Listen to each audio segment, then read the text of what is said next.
সকাল সকাল আজকে গিয়েছিলাম রস খাইতে এবং রাজশাহী শহরের আশেপাশে নিজে গাছ থেকে নামিয়ে কোথায় রস খেতে পারবেন তাই থাকছে আজকের ভিডিওতে।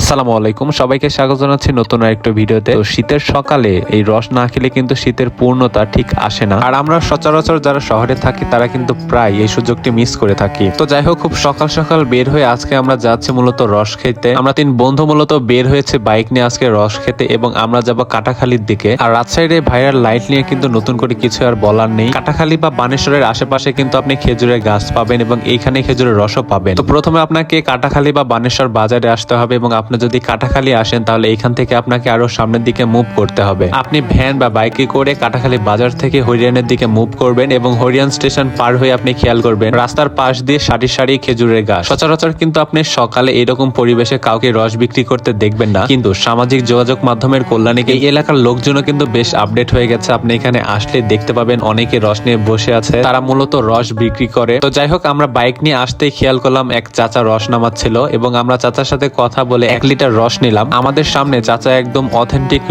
খেজুরের রস কিন্তু নামাচ্ছিল, এবং আমরা নিচে বসে অপেক্ষা করছিলাম এই অরিজিনাল রসটি খাওয়ার জন্য। আর আপনারা এখানে আসলে অবশ্যই একটা বিষয় খেয়াল রাখবেন, আপনারা রস নেওয়ার সময় অবশ্যই দামাদামি করে নেবেন। প্রতি লিটার রস সাধারণত 70 থেকে 100 টাকা পর্যন্ত হয়ে থাকে। এবং আরেকটি বিষয় অবশ্যই মাথায় রাখবেন, অবশ্যই তাদের জিজ্ঞেস করে নিবেন যে এই রসগুলো খাওয়া যাবে কিনা। তারা সচরাচর 2 ধরনের রস তৈরি করে থাকে, একটা রস দিয়ে যেটা গুড় তৈরি হয়, এবং আরেকটা রস যেটা গাছ থেকে বিক্রি হয়ে যায় আপনাদের মতো সাধারণ পাবলিক এসে খায়। আর এবং অবশ্যই আপনারা জিজ্ঞেস করে এবং ইনশিওর হয়ে রস খাবেন, কারণ একটু অসাবধানতার কারণে কিন্তু আপনার জীবন হুমকির মুখে পড়ে যেতে পারে। আপনারা সবাই জানেন উত্তরবঙ্গের শীত যেমন খুব বিখ্যাত, ঠিক সেই রকমই যে খেজুরের রসটাও কিন্তু বিখ্যাত। বিশেষ করে যে সকাল সকালে এই মোমেন্টটা দেখেন কত সুন্দর, গ্রামীণ একটা পরিবেশ। আর ঠিক এই যে সূর্য উঠছে, একটা আপনি হচ্ছে মর্নিং একটা ভাইব পাবেন, আর সাথে এই রস, অসাধারণ কিন্তু একটা কম্বিনেশন।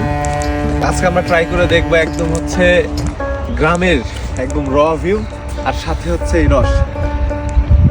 চলুন দেখা যাক। এই যে কত সুন্দর একটা হচ্ছে সূর্য উঠছে সকাল সকাল, মিষ্টি রোদ,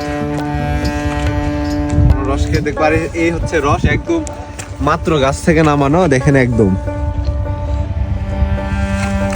তো যাই হোক, চলুন এবার রসটা খেয়ে দেখা যাক, এবং রসটি খাওয়ার পূর্বে অবশ্যই কিন্তু আপনি ছেঁকে নিবেন। তো রস আমাদের ছাকা শেষ হয়ে গেছে, এবার আমরা ট্রাই করে দেখবো কেমন লাগে। এক কথায় অসাধারণ, সকালের এইরকম ওয়েদারে একদম রস খাচ্ছি, সাথে এই এনভায়রনমেন্ট, অসাধারণ একটা কম্বিনেশন। আর আপনারা হয়তো অনেকে জানেন যে খেজুরের রস কিন্তু মুড়ি দিয়ে খাইতে অসম্ভব সুন্দর লাগে, যার কারণে আমরা বাসা থেকে কিন্তু মুড়িও এনেছিলাম, এবং মুড়ি দিয়েও কিন্তু খেজুরের রসটা ট্রাই করে দেখলাম। তো যাই হোক, আমাদের এই রস কিন্তু আমরা 70 টাকা লিটার নিয়েছিলাম, এবং চাচার সাথে কথা বলে আমরা জানতে পারলাম যত শীত বেশি হবে তত এই রসগুলো আরো মিষ্টি হবে। এবং আমরা যারা গ্রামে শৈশব কাটিয়েছি, গ্রামে বড় হয়েছি, তারা কিন্তু অনেকে এই বিষয়টার সাথে পরিচিত। খেজুর গাছের ডাল দিয়ে কিন্তু আমরা ছোটকালে অনেক খেলতাম। তো যাই হোক, এই ছিল আজকের ভিডিওটি কেমন লাগলো অবশ্যই আমাকে জানাবেন। Till the next video, tata, bye bye.